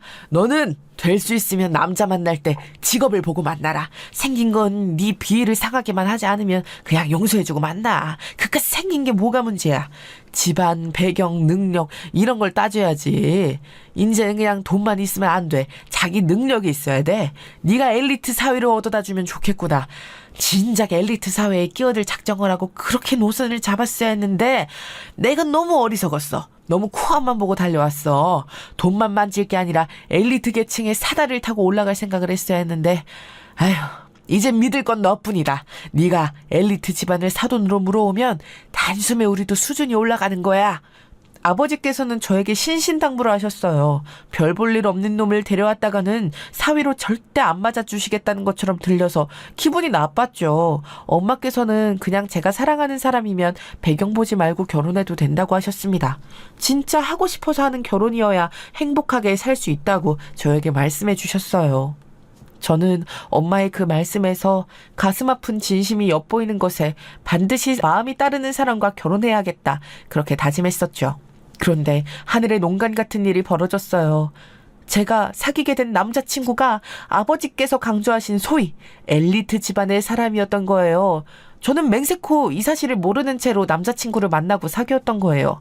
유복하게 자란 사람이라는 인상만 받았었고 상대방 역시도 저를 부족함 없이 자라온 사람이라고 판단해서 관계가 깊게 진전이 되고 결혼 이야기도 슬슬 나오자 저에게 자기 집안 사정을 털어놓는 거예요. 저처럼 여유롭게 살아온 여자라면 자기 집안 배경에 기대어 기생하려 들지 않을 것 같다는 확신이 들었다고 남자친구가 저에게 그렇게 말을 했을 때 집안이 그렇게 대단하기라도 한단 말인가 싶어서 당혹스러웠었죠. 그런데 정말로 대단하더라고요. 남자친구의 외 증조부께서 모 중견기업의 창립자이셨습니다. 그러니까 남자친구의 외갓집이 엄청났던 것이죠. 큰 이모부 되시는 분께서 지방 국회의원이시기도 했고요. 모친께서는 예술 분야의 문외한인 저도 성함을 얼핏 들어봤을 정도로 저명한 화가이셨습니다. 게다가 부친께서는 무려 검사 출신이셨는데 개천용이시라고 하셨어요. 미천 하나 없는 집안에서 이 악물고 검사의 자리까지 오르신 분이었어요. 듣는 것만으로도 대단했습니다. 와, 정말 존경스럽다. 나는 솔직히 말해서 집에 돈이 좀 있다는 이유만으로도 안락하고 안일하게 살아온 순간들이 많았던 사람이야. 그래서 그런지 아버님 같은 분들의 이야기를 들으면 와, 가슴이 벅차올라. 멋진 인생인 것 같아. 뿐만 아니라 오빠의 형제분들도 정말 다 엄청나네. 큰형은 변호사, 작은형은 회계사, 게다가 둘 다 자기 위치에서 엄청 잘 나가고 있으니 기껏 대기업이나 다니고 있는 나는 솔직히 명함도 못 내밀겠어. 형들이 꼭 자기처럼 잘난 형수님들하고 만나서 결혼을 해서 그런가 부모님이 나는 그냥 조건 같은 거 너무 보지 말고 마음이 가는 대로 상대를 만나서 결혼하라고 하셨어.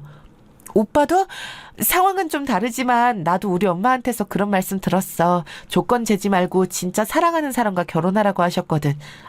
비록 아버지께서는 생각이 좀 다르시지 오빠네 집안이 이렇게 엄청나다는 것을 알면 아마도 좋아서 입이 찢어지려고 하실 거야. 아버님께서 옛날에 집에도 한참 안 들어오실 만큼 일을 열심히 하시면서 가족들 먹여 살리셨다며. 무슨 일을 그때 하셨던 건지는 몰라도 생산 공장 일을 하신 것 같다고 했었지. 나는 전문직이든 생산직이든 간에 자기 자리에서 열심히 하면서 책임을 다하는 건 공통적으로 멋지고 존경받아 마땅하다고 생각해. 내 눈에는 우리 아버지만큼 너희 아버지도 대단하신 분으로 보여. 그래? 맞아. 솔직히 아버지하고 평생 친하게 지낸 적이 없어서 좀 떨떠름하긴 하지만 덕분에 내가 풍족하게 잘 살아왔으니 속으로 늘 감사하게 생각하고 있어. 혹시 우리가 정말로 결혼하게 되면 오빠가 나보다 우리 아버지하고 더 친해지는 거 아닌가 몰라. 아무래도 나는 이번 생에 아버지하고 가까워지는 건 무리인 것 같거든. 이유는 정확히 모르겠는데 뭔가 단추가 잘못 끼워진 느낌이랄까? 아무튼 그러니까 오빠가 대신 좀 친하게 지내줘. 그거 지금 나에게 대놓고 청혼하는 거 맞지? 내가 어쩔 수 없이 그 청혼 받아줘야겠네. 남자친구가 저를 놀리듯이 그렇게 말을 했지만 그게 진심이라는 것을 저는 알았기에 심장이 터질 것 같았습니다. 의도한 건 아니었으나 어쨌든 대단한 집안의 핏줄과 제가 결혼을 하게 되다니 굳이 사양하고 싶지 않았고 솔직히 너무 벅찬 심정이었어요. 왠지 제 자신 또한 대단해지는 기분이었습니다. 그래서 저는 제법 고개에 힘이 들어간 채로 부모님께 제 결혼 결정을 말씀드렸어요. 그러자 아버지께서는 날아갈 듯이 기뻐하셨죠. 제가 초등학교 저학년 때를 제외하고는 단 한 번도 그 품에 안겨본 역사가 없었는데 아버지께서 너무 기뻐하시며 저를 얼싸안기까지 하셨습니다. 저는 우물쭈물하면서 그 품에 안겨 있었죠. 얘기만 들어도 입가에 절로 미소가 지어지는 집안이구나. 네가 해냈어. 결국엔 네가 해낸 거야. 장하다. 역시 너는 내 딸이었어. 이 김석필이의 핏줄 아니랄까봐 가장 중요한 문제에서 이렇게 한 방을 해내는구나. 아버지의 품이 이런 느낌이었다니 묘한 기분으로 안겨있던 저는 칭찬받고 인정받는 게 싫지 않았어요. 아버지께서는 제가 중학생 때부터 갑자기 자신의 성함을 김석훈으로 칭하기 시작하셨습니다. 이유는 몰랐어요. 김석필이 너무 촌스럽다고 하신 게 제가 얼핏 들은 이유의 전부였죠. 막연히 개명을 하셨나 싶었습니다. 하지만 제가 성인이 되고 나서 은행 업무로 인해 서류를 떼어봤을 때 개명은 안 되어 있었죠. 그러니까 자체적으로 대외적으로만 개명을 하신 셈이었어요. 늘 당신의 성함은 김석훈이라고 강조하셨던 분인데 얼마나 기쁘시면 오랜만에 직접 본명을 입에 올리실까 싶어서 저도 그런 생각이 들자마자 조심스레 팔을 뻗어서 아버지를 마주 하나 들었습니다.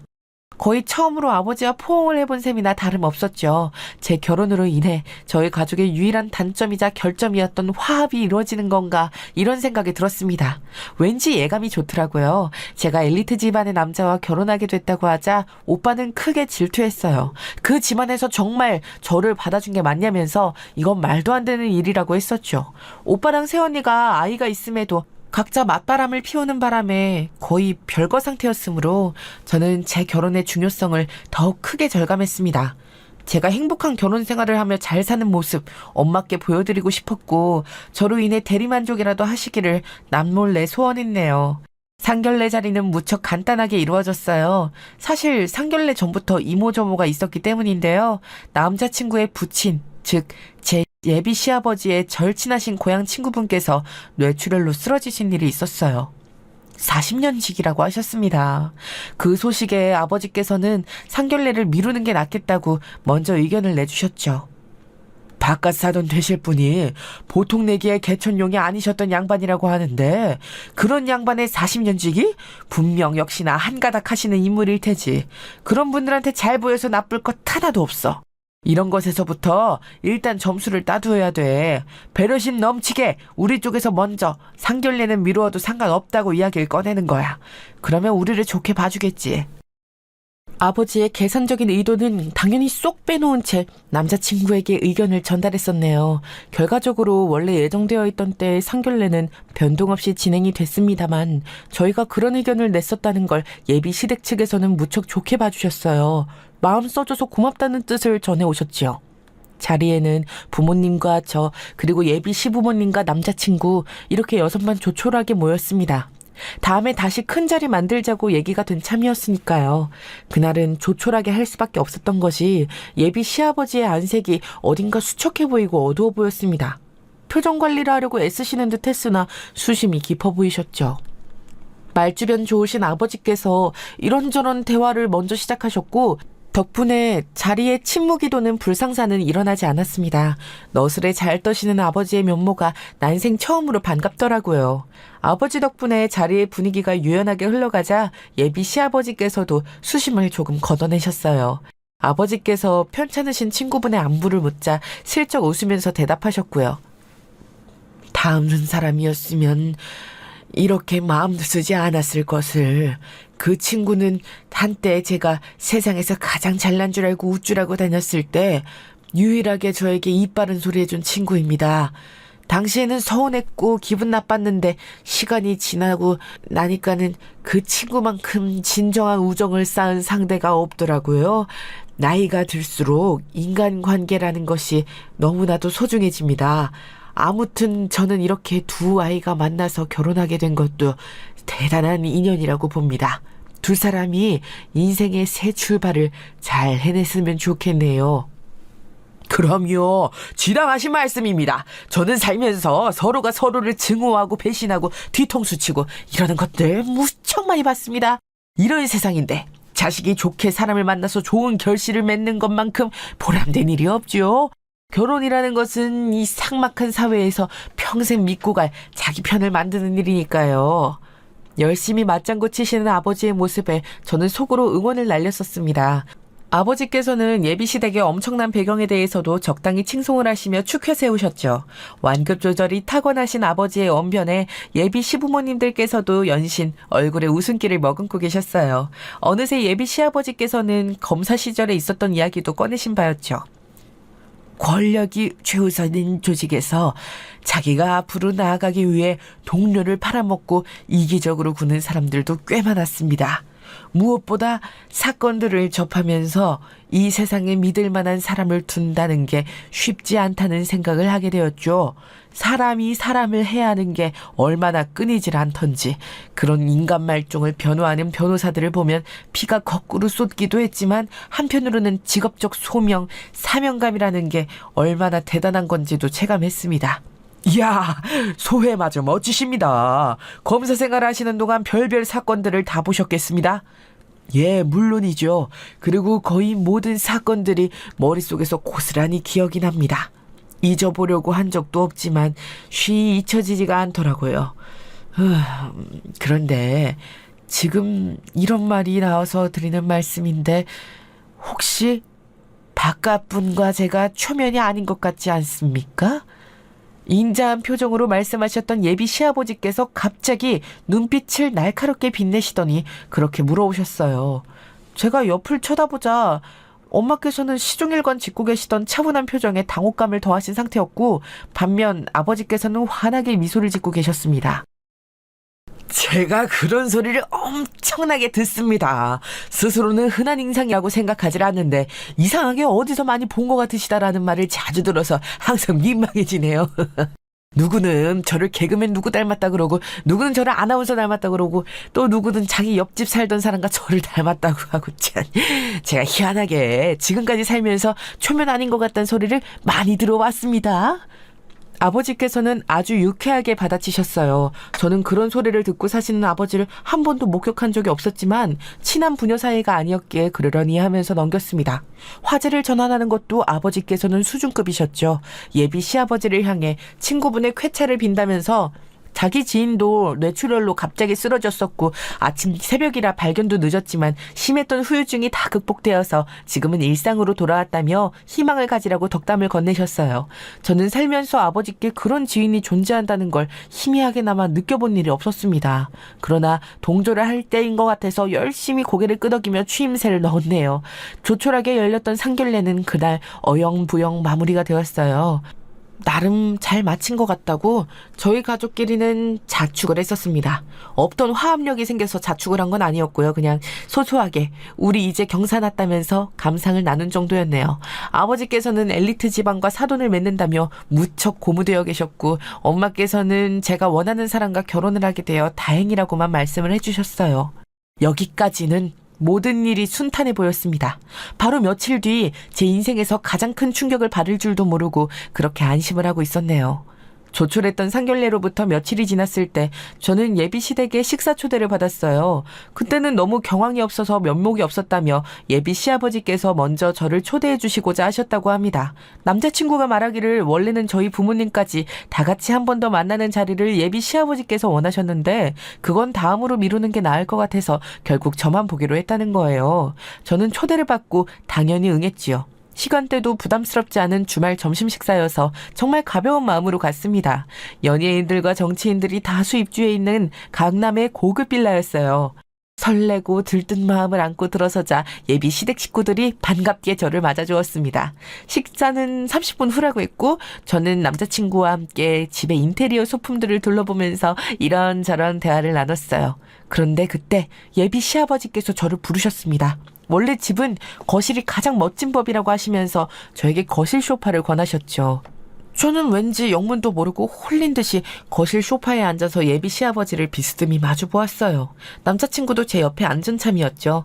저는 디자인 감각이 좀 떨어지는 편이어서 그냥 솔직하게 소품이나 가구의 가치를 볼 줄 모른다고 말씀드렸어요. 다만 꽤 괜찮은 형편 속에 살아와서 그런지 어느 정도 수준 이상으로 보는 눈 정도는 있다고도 덧붙였죠. 너무 없어 보이고 싶진 않았거든요. 그러자 예비 시아버지께서는 오묘한 눈길로 저를 보셨습니다. 그래, 듣자하니 꽤 유복하게 자랐다고 하던데 부친께서는 예전에 정확히 어떤 일을 하셨나? 부끄럽지만 정확히는 알지 못합니다. 예전에 이런저런 사업을 동업자분들과 옮겨가시며 돈을 버신 걸로 알고 있어요. 지금 현재는 작은 건물에서 나오는 수익으로 지내는 중이시고요. 아, 그렇구만. 내가 이상하게 자꾸 부친이 초면이 아닌 것 같다는 생각이 들었지만 김석훈이라는 조남은 기억이 없긴 하더라고. 예? 아, 저희 아버지께서는 김석훈이 아니라 본명이 김석자 필자 되십니다. 김석훈은 예명 같은 거예요. 상견례장에서는 예명으로 들으셨던 것 같아요. 김석필. 그렇게 들으니까 갑자기 웬 기시감이 드는 것 같지? 김석필이라. 혹시 그날 내가 얼핏 듣자 하니 부친 고향이 울산 바닷가 쪽이라고 하던데 부친께서 울산 말고 다른 곳에서도 거주하신 적 있으셨을라나? 울산이요? 제가 부모님하고 워낙 그런 대화를 안 나눠서 정확히 모르겠는데요. 울산에서 예전에 사업을 잠깐 하셨던 걸로 알고 있기는 합니다. 그런데 울산은 아마 옛날에 잠깐씩 옮겨 다녔던 곳이고 아버지께 진짜 고향이라고 할 수 있는 곳은 통영이라고 봐야 될 것 같아요. 통영 출신이라고 말씀하시는 걸 제가 어렸을 때 몇 번 들었거든요.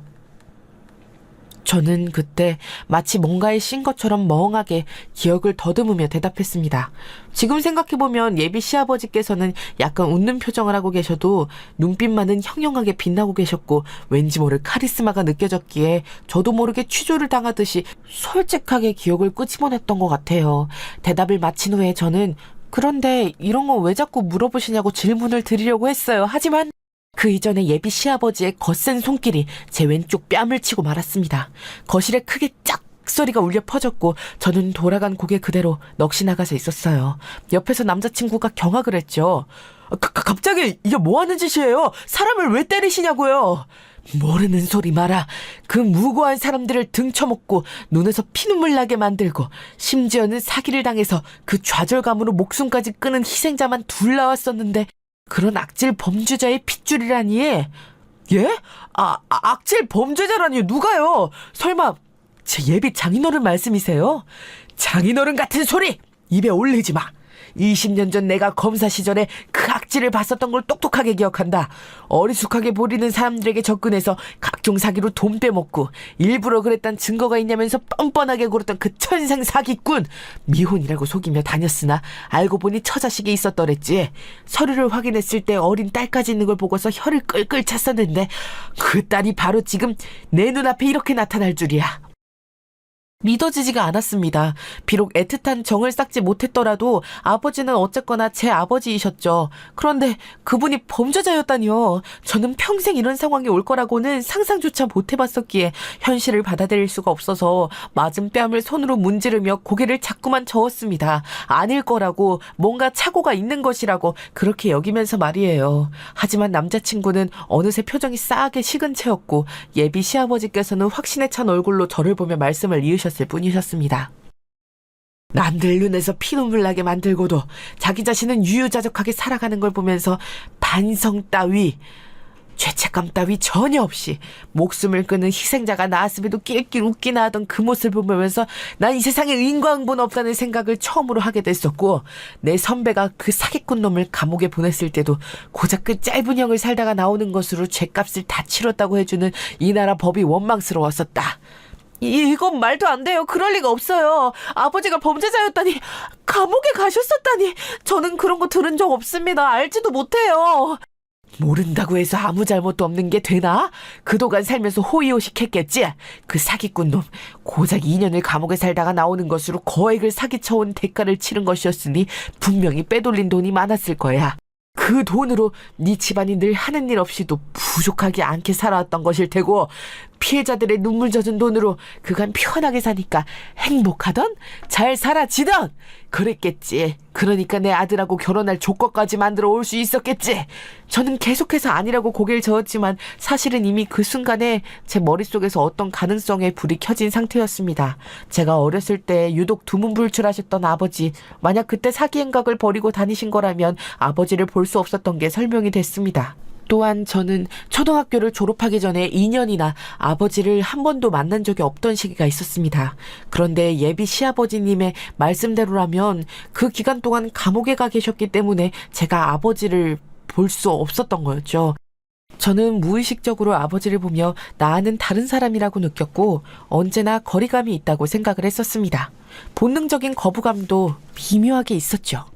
그게 다 아버지의 진짜 정체가 저에게 신호를 주는 것이었다고 본다면 제가 아버지와 친해질 수 없었던 게 말이 됐습니다.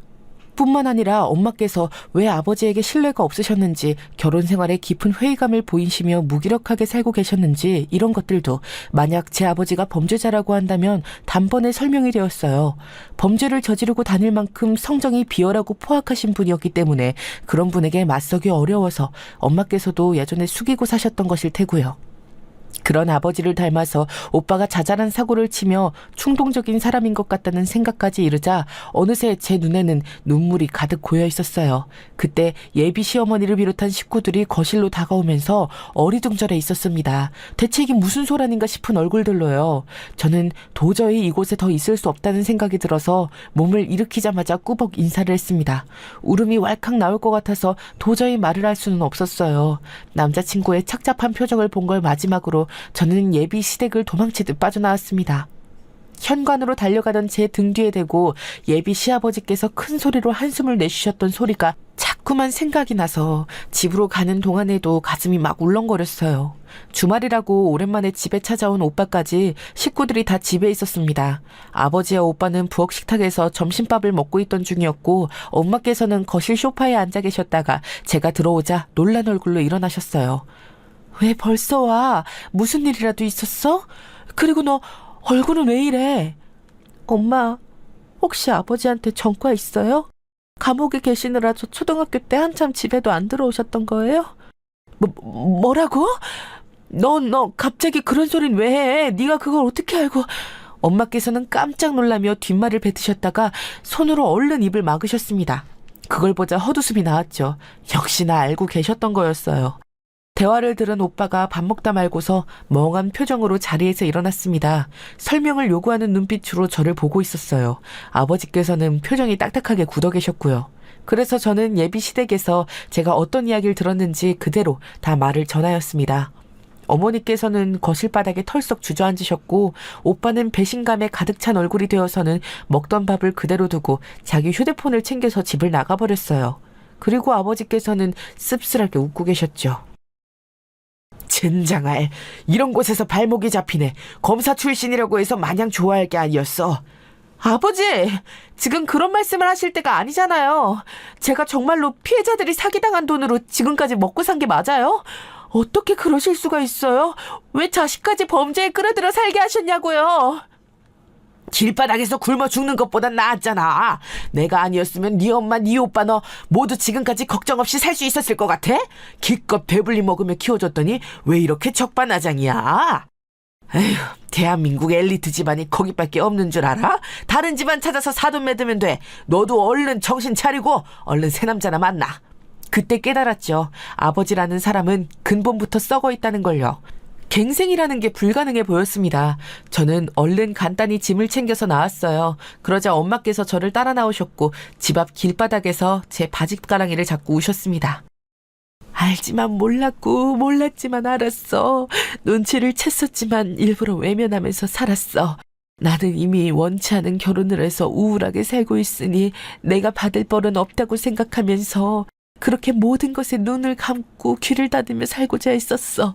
내가 비겁했다. 내가 잘못이야. 저는 그날 엄마와 어느 카페에서 길고 긴 대화를 나눴고 그 자리에서 결론을 내렸어요. 엄마께서는 얼마 후 아버지와 이혼을 하셨습니다. 진작에 했어야 했던 일이라고 하셨죠.